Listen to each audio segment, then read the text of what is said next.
Hey guys, how are you doing? It is Tiger Tank 12 here, or TheFrXion, however you want to call me, I don't really care. And today, with a video of the T44, this tank was requested that I show some gameplay of it, and I can understand why. This is a very powerful tank in my opinion, not with the alpha damage, but with just the entirety of this tank and the possibilities that you have. This is one of my favorite tier 8 medium tanks, and I'm really close getting the T54. So let's see, how do I do in this tank? All the back games. So T44. Now the stats show I have 158 bells in it, and I have a win rate of 59%, which is okay in my opinion. I have average XP per bell about 700, and I mastered this tank. I mastered it a couple of months ago when I got it. Um, Damage ratio 1.4 is not that great in my opinion. The hits ratio could be better, 79, but it is a medium tank. The destruction ratio is 1.72, which is okay in my opinion. Um, then the armor use efficiency, yeah, I don't really use the armor that well in this tank. I can show you later on in the game. You will see that I play rather recklessly with this tank, and more often than not, it turns out to be really just luck that I survive, but it works out, and that shows in the 59% win rate.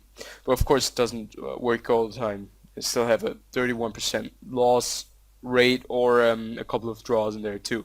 So average score per battle is about 698 experience. Damage cost to vehicle about 1,560. It's not that great. I don't do massive amounts of damage in this tank. It's rather hard with the 100mm, and since you face tier 10 tanks, heavies or medium tanks, and tank destroyers, the damage received is 1,111, which is pretty much almost all HP. So at almost every battle I sit there with only about 200 HP left, if I'm lucky. If not, I'm dead probably already before half of the game has passed. The damage to your assistance is 632. That's spotting damage. Enemy vehicle spotted 1.81, which is actually rather high. I'm spotting a lot of vehicles in this tank. Enemy vehicles destroyed 1.15. I don't really destroy that many vehicles per game. The maximum experience I earned in this tank was 2,040, and maximum damage per bell is 4,478. And that is already like really the max you can get in this tank.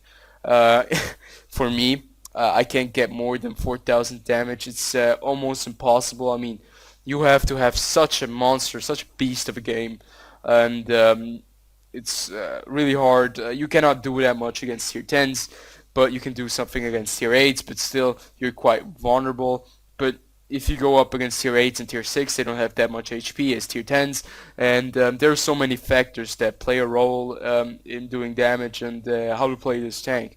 So there's this new marks of excellence. This is how much damage you do in random bells, and there are three marks. You can get marks on your gun, how much damage you do, and I only have 18.07%. It's only higher than 18.07% of the players. That is because it does not count all the way when this was released. When every tank was released, it only counts as soon as the new patch was out. So now let's take a look at the statistics of this vehicle. It has 1,300 HP. When it is fully upgraded, it has 1,200, I think, when it's not fully upgraded. The weight load limit is 35 tons. It's a rather light vehicle, light medium tank. Of course, it is a medium tank, so it shouldn't be too heavy. If you compare it here to the T69, it's almost the same.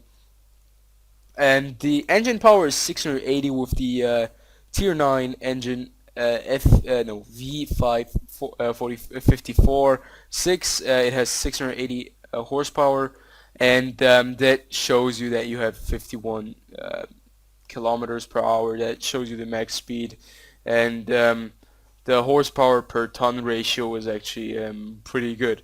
So the traverse speed is as expected of a medium tank, really, really good. Hull armor is with 90 millimeters up front, not that great, but there's great angling to it. 75 on the side, which is rather uh, impressive for a medium tank, and 45 on the rear with, of course, or the rear, whatever you want to call it, the least amount of armor. If you look at the T69, it only has 38 on the rear and 76 on the side, but it has more up front. So the turret armor is 120 up front, 100 inside, and 100 back. It's pretty nice for a tier 8 medium tank in my opinion. As of course, if you compare it to the T69, up front T69 has more armor, but the thing is that it's different angled, and it's easier to pen the T69 because there's more 90-degree spots on this turret than on this one. So the standard shell damage that you do, there are two variants you can go with this tank. Um, Either you take the 100 millimeter LB1 at tier 7 gun, which I use, and you shoot 6.98 or 8 rounds per minute, or you go with the 122 millimeter cannon, which is pretty much the standard 122 that every other Russian vehicle has from tier 6. Of course, that one has less pen than the other. If you shoot normal, if you shoot goal rounds, but um, the thing is, I play this tank like a sneaky tank, sneaky, careful. There's usually a very bashful attack first, and afterwards I pull back because I realize I don't have that much armor. I will show you in the game afterwards, and that's when I start to play really defensive with this tank and use the gun to my advantage. And you can see that the aim time and the reload time are really nice, and they're working out for this tank. And yeah, so standard shell penetration is really low with 175 with the AP rounds, 235 with APCR, and the high explosive rounds are only up to 63 millimeters, and that's the most pen you can get. So rate of fire, as already explained, is rather high with all up to 8 rounds per minute. Turret traverse speed is rather good with 48 degrees per second. It's 10 degrees more than the T69. That means you can turn your tank and you can turn your turret. You can sit in a bush and you can turn your turret without a problem and still get nice snipes. And the view range is 380 up to 400 almost. And I'm not sure there's the new system right here, actual and view range base, and I think this has to do with the skills of the crew. So I have actual 397, which is almost 400, and wow, the T69 has better view range. It shows there. So still, nonetheless, I think the view range is pretty good. But the question is, what does this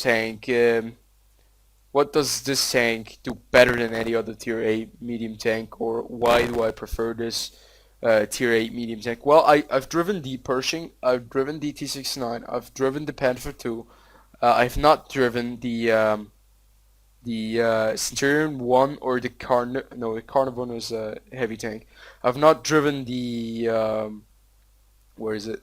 The Indian Panzer, but I've driven the Panther II, and I've driven the AMX 1392. So, in my opinion, all the tier 8 medium tanks that I've played have been rather good.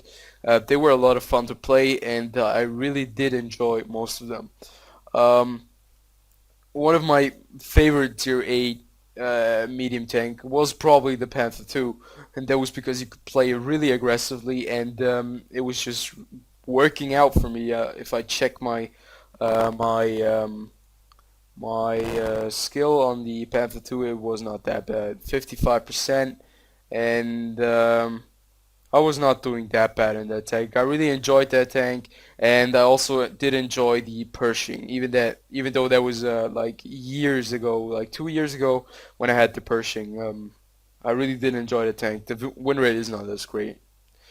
So I do enjoy tier 8 medium tanks most of the time. I do enjoy the T69 too, but that has a little bit of a different playstyle. This tank, in my opinion, really is one of the most fun tier 8s. You're gonna have a lot of fun. I am feeling like I'm sitting in a T54. Of course, I know the T54. I can research that tank now, but I know that the T54 has a lot more has a lot better armor and it's better angled, and the turret is really tough to get through on the T54. But I have the feeling that I'm playing a little T54 here because this tank is up close, it's great. Long range, it's not bad. Medium range is pretty good, and I do quite enjoy this tank. I like to flank enemy tanks and sometimes even sit back. And I think this is the perfect time to switch over to gameplay. So let's do that. So we're in a battle. This is Redshire, and this was one of the 3 4 games I played after I recorded the first couple of scenes for the video. And I have to activate the sound real fast. I usually don't like to play with the sound because it distracts me a lot. And I've gotten used to listening to music. So, real fast, we're playing on Redshire. It is a tier 9, tier 8 match, more tier 8s than tier 9s. But it's actually a pretty tough battle for us since we're not a tank destroyer and that we're medium. So, the one thing, I don't really know how to play this map sometimes, so as I already said, I play rather aggressively with this tank at the beginning, and afterwards, after I get hit a couple of times, like with big caliber rounds, and I'm almost dead, I start to realize that, oh shit, I should really pull back, and I should play a lot more careful and more carefully, and that's what I usually do when it works out. I have no clue how it works out, but it does somehow, and I think I should just play really carefully from the beginning. So you can see that I'm trying to spot tanks here because this is one of the sniper hills that a lot of tank destroyers like to go, and I wanted to spot some tanks for my team, but afterwards, after I was over here, I realized that more than half of my team, they were focused up on the other side and trying to engage those heavy tanks on the 0 line. And right now you can see I get hit by the Forge, and that's actually a really good player. And I've realized that, well, if I continue like this and stay in this position, I'm gonna get shot by the Forge more and more times, and I won't be able to do anything against him since I only have 175 millimeters of pen, and he has a very strong frontal armor and pretty damn good guns. So I decided to pull back and sit back here in this little camping spot, and I'm using the trees and just the cover around here to stay concealed from the enemy and wait it out a little bit. So now I'm starting to play more defensively, I'm more on the defense, and I'm trying to play more conservative with my strengths. So you can see that on the other side they have a lot of stuff to go up against. 3 heavy tanks and 1 tank destroyer, and I get the Tiger 2. I hit him for 236, and that's one of the reasons why I like this gun. It is rather accurate. Of course, it's not perfect. The accuracy isn't perfect, but it's manageable, and it's not as bad as the 122mm cannon that you could go for otherwise. But I think the 122 wouldn't be a bad choice to play from time to time, because if you get into a city map, if you're lucky enough, you'll be able to do a lot of damage with the 122, and if you're going up against tier 8s especially. But otherwise, I really enjoyed this gun a lot more because of the accuracy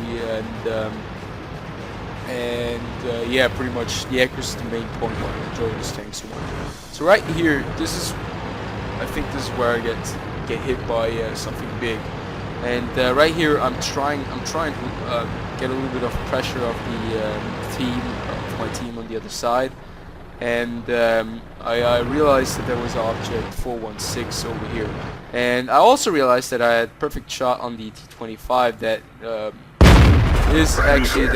was one of the biggest problems for my team. He was flanking and he got our Waffenträger, and that was one of the reasons why we almost lost that flank on the other side. And you can see the reload time and the accuracy is really nice. I bounced off the turret of the T44, but that was kind of expected because of the low pen, and he probably turned his turret in that moment.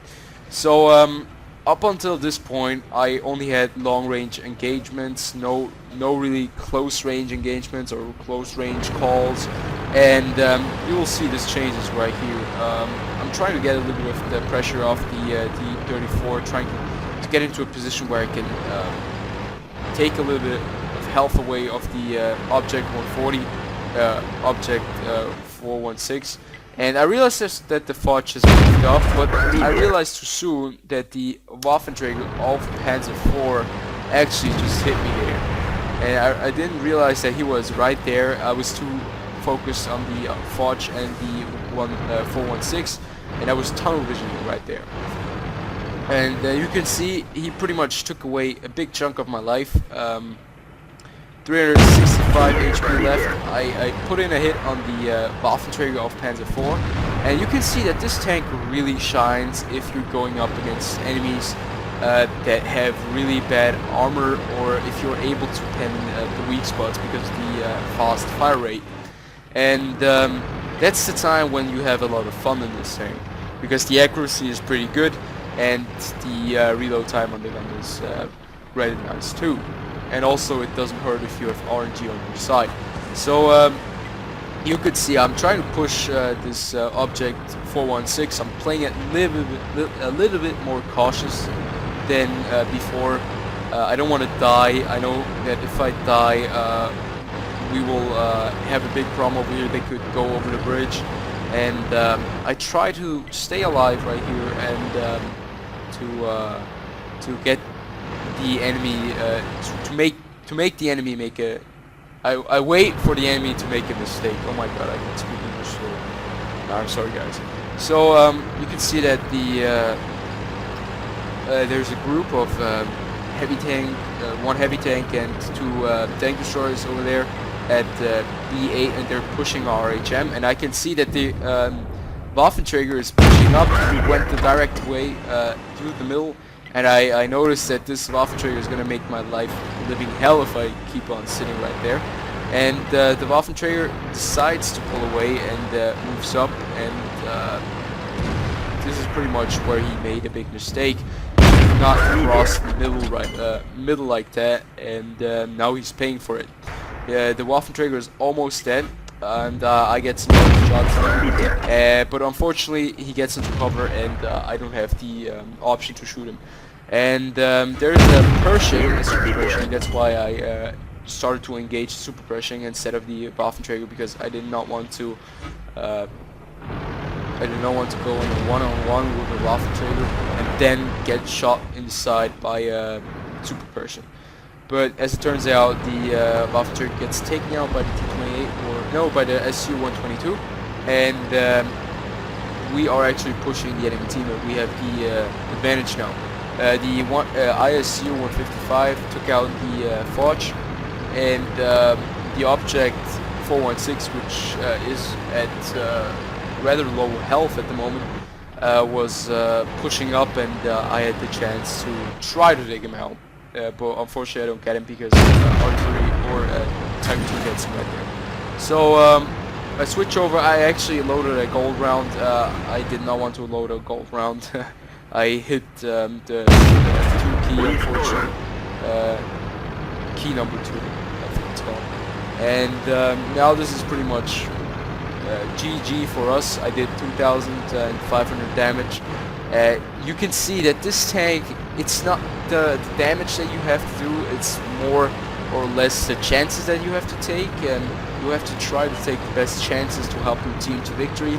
That does not mean most of the time do most damage, but take chances and like wait for the enemy to be really low HP and then take him out by flanking them or just engaging them when nobody else can take him out. And aggressive play sometimes really pays out, but you can see there was some passive play play right there, and that did play out really nicely too. And 3,200 damage is in this tank, in my opinion, not bad.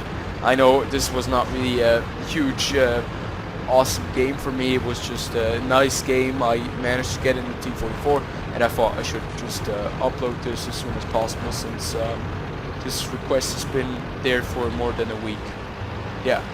So you can see that T44, in my opinion, a very versatile tank. You can sit back and snipe, but you can also take the momentum and flank the enemies with the speed and the mobility that you have. Simply. So in my opinion, this is one of the T44 was a rather enjoyable tank for me to play because of the versatility, as already said, and I'm looking forward to the T54. I had a great time with the T44. I've not played it with the 122, but maybe I'll make a video, and if I have a good gameplay with the 122, and maybe I'll upload that. So yeah, this was pretty much the T44, just a little bit, a small view of the tank, not really in depth. It's also not a what to expect video. That will come soon again. I'm working on the M48 patent at the moment, and it takes it takes a little bit of time at the moment because the tank is really kind of cricket, and it's not really working out. And I did not play that much with tanks. So yeah, the T44, a quite enjoyable tank. I really enjoyed it. I like playing it. The stock version was really horrible, but once it got upgraded to its fully upgraded, it was actually a really nice tank to play with. The T54, as soon as I will get that tank, I will start making videos with that tank because I really do like the T54. I've seen a lot of videos on it and played it a lot on the test server. Just the problem is I never got to it because I was all the time playing tier tanks, and I really don't play that many tier 8s, tier 7s that much at the moment. I don't play that much World of Tanks at the moment too. That's because mainly I've been rather busy and I've been playing a lot of Counter-Strike. So yeah, maybe I'll upload some different stuff. Battlefield video is going to come. It's not Battlefield 4, don't worry, it's not Battlefield 3 or Hardline either. It's old, not that old school. It's Battlefield Bad Company 2. One of my favorite battlefields of all time, or the favorite battlefield of all time for me. And I will see you guys later then. So hope you guys enjoyed this video, and if you did, yeah, you guys know what to do. So I'll see you guys later.